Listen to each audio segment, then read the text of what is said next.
Aladdin के चिराग जैसी। जब पहली बार मुझसे मिली थी तो वह किसी चिराग के जिन की जैसी लग रही थी। चक्री की तरह इधर से उधर घूमती नजर आ रही थी। सभी की जरूरतों को झट से पूरा कर देती थी वह भी मुस्कुराते हुए। चेहरे पर मुस्कान लिए वह सबसे पूछ रही थी, आप क्या लेंगे? अब मैं आपके लिए और क्या लाऊं? हर वक्त सभी की सेवा में तत्पर रहती है। जैसे ही कोई कुछ कहता है तो वह तुरंत गायब हो जाती है और उसकी कही हुई चीज तुरंत हाजिर कर देती है। ऐसे व्यवहार को देखकर एक कहानी याद आ गई। अलादीन की कहानी तो सुनी थी, लेकिन उस कहानी को पूरा होते हुए मैं अपनी आंखों के सामने देख रही थी। अब उस कहानी पर सच में यकीन हो रहा था कि ऐसा होता है, लेकिन कैसे कोई इतना परफेक्ट हो सकता है, हर समय होठों पर मुस्कान लिए सबके लिए हाजिर? कैसे कोई रह सकता है? मैं 3 दिन के लिए रुकी थी यहाँ अपनी दोस्त के घर। रात को उस लड़की के बारे में सोचते सोचते मेरे कदम अनायास ही उसके कमरे की तरफ बढ़ते गए। मैं सोचती हूँ कि शहरों में काम करने वाली मिलना कितना मुश्किल होता है, और ऐसे में यह लड़की कितनी परफेक्ट है। हमेशा चेहरे पर मुस्कान रहती है इसके। जैसे ही मैं उसके कमरे के पास पहुंचकर दरवाजा खोलने वाली थी, तभी मुझे किसी के रोने की आवाज़ सुनाई देती है, तो मैं बिना दरवाजा खोले ही वहीं रुक जाती हूँ। वह लड़की फ़ोन पर रोते हुए किसी से बातें कर रही थी कि आप मेरी चिंता बिल्कुल ना करें, मैं बिल्कुल ठीक हूँ। मैंने आपकी आवाज़ आज इतने दिनों बाद सुनी तो बस रोना आ गया। मुझे यहाँ पर किसी भी चीज़ की कोई कमी नहीं है। यहाँ के लोग बहुत अच्छे हैं, मुझे बहुत ही प्यार से रखते हैं। उसकी यह बातें सुनकर मेरी उत्सुकता और भी बढ़ जाती है। आखिर बात क्या है? पूरे दिन चेहरे पर मुस्कान लिए खिलखिलाते चेहरे के पीछे का सच आखिर क्या था? फिर मैंने रात में उसके कमरे में जाना सही नहीं समझा, पर मैं रात भर उसके बारे में ही सोचती रही। फिर कब मुझे नींद लग गई पता ही नहीं चला। सुबह उठी तो उस दिन संडे था। मेरी दोस्त जिसके घर पर मैं रुकी थी वह भी आज फुर्सत में थी, तो हमने मिलकर कहीं पिकनिक जाने का प्लान बनाया।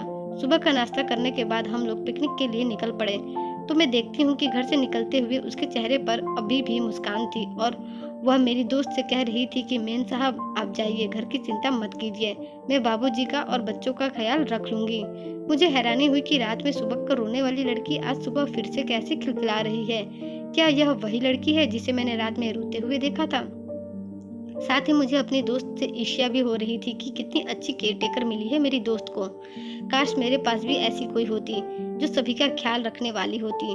मैं अपनी दोस्त के साथ पिकनिक पर आ तो गई थी, लेकिन मेरा मन अभी भी उस लड़की के बारे में ही सोच रहा था जिसे मैंने रात में सुबकते हुए फोन पर रोते देखा था। मैं समझ नहीं पा रही थी कि ऐसी क्या वजह होगी जो वह लड़की रात में रो रही थी। मेरा मन नहीं माना तो मैंने अपनी दोस्त को रात की बात बता दी।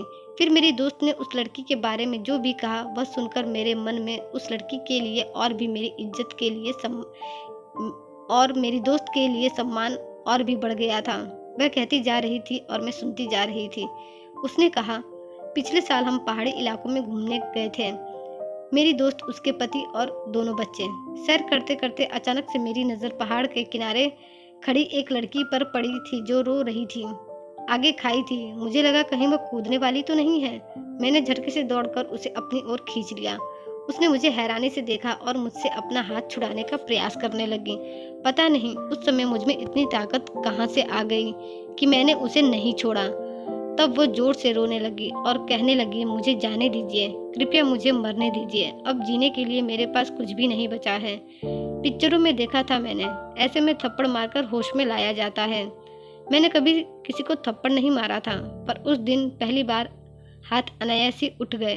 तब एक बात समझ में आई कि हम जो देखते हैं वो अपने आप में सीख भी लेते हैं। खैर, मेरे थप्पड़ मारने से वो जोर से रोने लगी। मैंने उसे बाहों में भरा और छाती से लगा लिया। धीरे धीरे उसका रोना सुबकियों में बदल गया।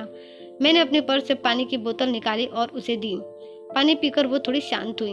तब मैंने ध्यान से उसे देखा। पतली दुबली छरहरी बदन की सांवली सी सूरत, तीखे नैन नक्श, उम्र कुछ 16-17 के करीब होगी। उसके कपड़े देखकर ऐसा लगा जैसे बदहवासी में लंबा सफर तय किया हो उसने। सुबकते हुए उसने कहा, मैम साहब आपने मुझे क्यों बचा लिया? मेरा अब इस दुनिया में कोई भी नहीं है, कहीं ठिकाना नहीं मेरा, मैं कहाँ जाऊंगी? मौत से अच्छी कोई गोद नहीं जो मुझे अपनी पनाह में ले ले। मैंने पूछा, आखिर ऐसी भी क्या बात है जो ईश्वर की दी हुई इस जिंदगी को तुम यूं बर्बाद करना चाहती हो? उसकी फीकी सी हंसी जैसे जाने क्या कहना चाहती हो, पर मुझे जानना था आखिर क्यों एक मासूम सी कली खिलने के पहले मुरझाना चाहती है। उसने कहा, आप जानकर क्या करेंगी? मेरे ही माता पिता ने जब बिना किसी कसूर के मुझे मरने के लिए छोड़ दिया तो अब कौन है जो मुझे सहारा देगा? यह सुनकर मेरी उत्सुकता और बढ़ जाती है। ऐसे कौन से माँ बाप होंगे जो अपनी बेटी को मरने के लिए छोड़ देंगे? ऐसा तो कभी सुना नहीं। मैंने कहा, मैं तुम्हारे माता पिता से बात करूंगी, उन्हें समझाने की पूरी कोशिश करूंगी अपनी तरफ से। उसने कहा, नहीं मेम साहब, उनकी भी कोई गलती नहीं है, हमारे समाज की यही प्रथा है। मैं समाज के खिलाफ गई, इसलिए मुझे अब उस समाज में नहीं रखा जा सकता है। मैं उस लायक नहीं कि मैं वापस उस समाज में जा सकूं। मेरे पिताजी की तबीयत ठीक नहीं रहती है, वह घर से कहीं आते जाते भी नहीं हैं। घर में भाई बहन भी है, माँ तो है नहीं। कुछ साल पहले ही वह भगवान के पास चली गई, हमें जिंदगी के भरोसे छोड़कर। हम 2 बहनें हैं, मैं सबसे बड़ी हूँ। अगर मैं जिंदा रहूंगी तो मेरी बहन की शादी नहीं हो पाएगी, उससे कोई विवाह नहीं करेगा। पहली और उलझती जा रही थी और साथ ही मेरी उत्सुकता बढ़ती जा रही थी। बिन माँ की बेटी, बीमार पिता, घर में छोटे भाई बहन और कमाने वाला कोई नहीं। उसने कहा, हम बहुत खुश रहते थे मेम साहब। मैं अपना घर कैसे भी बड़े लोगों के घर में काम करके चला रही थी। कभी कभी खेतों में काम करने भी चले जाया करती थी। पिताजी की भी तबीयत जब सही रहती थी तो वह भी खेतों में जाकर काम कर सकते थे, काम किया करते थे, तो कुछ पैसे मिल जाते थे जिससे हमारा घर अच्छे से चल रहा था और भाई बहन स्कूल पढ़ने जाते थे। लेकिन एक दिन वह मनहूस शाम मैं कभी नहीं भूल सकती। उस दिन शहर से 4 लड़के आए थे पहाड़ों में घूमने के लिए। मैं शाम को साहब के घर से काम करके आ रही थी तो रास्ते में उन्होंने मुझसे पूछा कि यहाँ खाने के लिए कोई होटल मिलेगा क्या? मेम साहब, हमारे पहाड़ों में होटल नहीं हुआ करते थे, तो मैंने उन्हें कहा कि गांव के बाहर एक ढाबा है छोटा सा, वहां पर आपको खाने के लिए कुछ ना कुछ जरूर मिल जाएगा। उन्होंने कहा कि हम यहाँ पर नए हैं, हमें यहाँ का रास्ता नहीं मालूम है, तो आप हमें उस ढाबे तक ले जा सकती हैं। मैंने सोचा बेचारे भूखे हैं, मैं इन्हें रास्ता दिखाकर जल्दी ही अपने घर वापस आ जाऊंगी, मैं ज़्यादा दूर तक नहीं जाऊंगी। फिर मैं उनके साथ आगे जाने लगी। अंधेरा काफ़ी हो चुका था, रास्ते भी सुनसान थे। तभी अचानक से किसी ने मेरे मुंह को पीछे से दबा दिया। मुझे कुछ समझ नहीं आया कि यह क्या हुआ। फिर वे लोग मुझे घसीटते हुए पास ही एक कार में लेकर चले गए। मैं छटपटाती रही, चिल्लाने की कोशिश भी की, लेकिन उन्होंने मेरा मुंह दबा दिया था। तो मैं आवाज़ भी कैसे लगाती? वे 4 थे और मैं अकेली थी। मैं कैसे कुछ खुद को बचाती? अब आगे क्या हुआ मैं कैसे बताऊं मेम साहब आपको? मैं दर्द से करा रही थी। मैंने उनसे कहा भी कि मुझे भगवान के लिए छोड़ दो। मेरे साथ विश्वासघात हुआ था। मैं उस सदमे को सहन नहीं कर सकी और बेहोश हो गई। काफ़ी समय बाद जब आधी रात को मुझे होश आया तो मैं कैसे भी खुद को ठीक कर खड़ी हुई तो देखा कि मैं एक सड़क के किनारे झाड़ियों में पड़ी हुई थी। मेम साहब, मुझसे खड़ा भी नहीं हुआ जा रहा था। शरीर पर जगह जगह निशान बन चुके थे और हर तरफ से खून ही खून बह रहा था। मेरे लगभग सारे कपड़े भी फट चुके थे। चेहरे पर जगह जगह निशान और खरोच थे, जैसे किसी जंगली जानवर ने नोचा हो। किसी तरह मैं लंगड़ाते हुए अपने घर के पास तक पहुंची। उस समय पूरा गांव सो रहा था। मैंने देखा कि पिताजी मेरा इंतजार घर के बाहर कर रहे थे। किसी तरह मैं खुद को घसीटते हुए आगे बढ़ी ही थी, तभी मैं पिताजी को आवाज़ लगाते हुए बेहोश हो गई।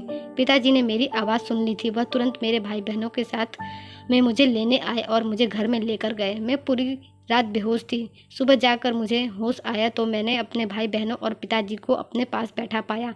मैं पिताजी को सारी बातें बताना चाहती थी, लेकिन पिताजी मेरे होश में आने के बाद खेतों में काम करने के लिए चले गए। बाद में मुझे छोटी बहन से पता चला कि पिताजी ने गांव के लोगों से कहा है कि कल रात मुझे जंगली जानवर उठाकर ले गए थे। बहुत मुश्किल से जान बची है। मैंने सोचा क्यों पिताजी ने ऐसा कहा गांव वालों से, जबकि सच्चाई कुछ और ही थी। पिताजी की घरेलू दवाइयाँ देने की वजह से मेरी तबीयत कुछ महीनों में ठीक भी हो गई पिताजी की नज़र में। अब पहले जैसी निडर सोनी नहीं रही थी मैं। उस हादसे ने मुझे अंदर से झकझोर दिया था। मेरे अंदर इतना डर बैठ गया था कि अब मैं घर से निकलने के बारे में भी 10 बार सोचने लगी थी। उस हादसे को अब 4 महीने बीत चुके थे। तभी एक दिन अचानक मुझे उल्टियाँ होनी शुरू हो जाती है। पिताजी की नज़रें समझ जाती हैं कि जो मैं नहीं समझ पाई। पिताजी ने गुस्साते हुए बस एक ही बात कही थी कि अब तुम यहाँ नहीं रह सकती हो। मेरी नज़रों में तुम अब मर चुकी हो। अच्छा यही होगा कि तुम यहाँ से चली जाओ या फिर तुम कहीं जाकर मर जाओ। यही तुम्हारे भाई बहनों के लिए सही होगा, नहीं तो इनका विवाह तुम्हारे रहते नहीं हो पाएगा। मैंने कहा आखिर पिताजी मेरा कसूर क्या है? मैंने किया है? पिताजी जानते थे कि मेरा कोई कसूर नहीं है, लेकिन समाज का डर था उन्हें। हमारे समाज में विवाह से पहले किसी भी लड़की का माँ बनने की सज़ा मौत मानी जाती है। अगर समाज में यह बात फैल जाती तो मेरी बहन की शादी नहीं हो पाती और गर्भपात को वहाँ पाप माना जाता है। पिताजी क्या बताते मुझसे, कुछ बातें वो पिता के नाते नहीं कह सकते थे, लेकिन मैं यह बातें समझ चुकी थी। मैं 16-17 साल की लड़की नहीं जानती थी कि माँ बनना क्या होता है। अब आप ही बताइए, मेरे पास और क्या रास्ता रह गया था सिर्फ मरने के अलावा।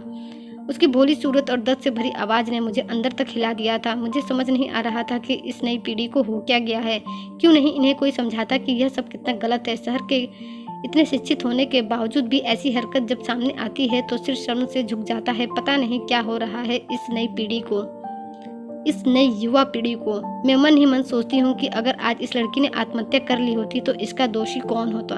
वो 4 लड़के, उनके माता पिता, उनके शिक्षक या शहरी जीवन की संस्कृति? जो भी हो, इसके लिए अब इस गांव में जगह नहीं। माँ हूँ मैं भी, समझ सकती हूँ इसके पिता के दर्द को।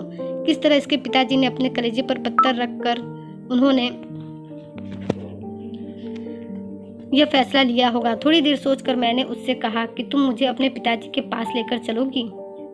उसने जब सुनी आंखों से मेरी तरफ देखा तो उन आंखों में आशा की एक हल्की सी किरण झलकी। मैं उसके पिताजी से मिली, उन्हें समझाने की कोशिश की, लेकिन कोई फ़ायदा ना हुआ। फिर मैंने उनसे सोनी को अपने साथ शहर ले जाकर अच्छे से रखने की बात रखी। उन्होंने अपनी सहमति दे दी, क्योंकि उनके पास इसके अलावा कोई चारा भी नहीं था। फिर उसी रात मैंने सोनी को अपने साथ होटल के उस कमरे में ले गई जहां मैं ठहरी थी। दूसरे दिन हम शहर पहुंचे। सबसे पहले अबॉर्शन जरूरी था। मैंने उसे ठीक से समझाया तो वह मान गई। मेरी एक डॉक्टर दोस्त की मदद से अबॉर्शन कराया और कहा, तुम आराम करो कुछ दिन, फिर जैसा तुम चाहोगी हम वैसा करेंगे। 1 महीना भी नहीं बीता था, उसने अपने आप ही घर को संभालने की जिम्मेदारी इतनी अच्छी तरह से ले ली कि हमें पता ही नहीं चला। मेरे दोनों बच्चे वह उससे इस तरह घुल मिल गए हैं, उसके छोटे भाई बहन जैसे। अब वह मुझसे कहती है, आपने मुझे दूसरा जन्म दिया है, अब आप ही मेरी माँ हो। हम सब उससे बहुत प्यार करने लगे हैं। अभी छोटी है, कुछ वर्षों में इसकी शादी भी कर दूंगी। अपनी दोस्त की सारी बातें सुनकर जो भी मेरे मन में सवाल थे, उन सभी सवालों के जवाब तो मुझे मिल गए, पर ढेर सारे सवाल इस समाज और संसार के प्रति अभी भी मेरे मन में चल रहे थे, जिनका जवाब पता नहीं मुझे मिल पाएगा या नहीं। शायद कोई जवाब दे भी ना पाए। दोस्तों, आपको मेरी आज की कहानी कैसी लगी कमेंट करके ज़रूर बताइएगा। ऐसी ही कहानियों के लिए हमारे चैनल को सब्सक्राइब कर लीजिए। धन्यवाद।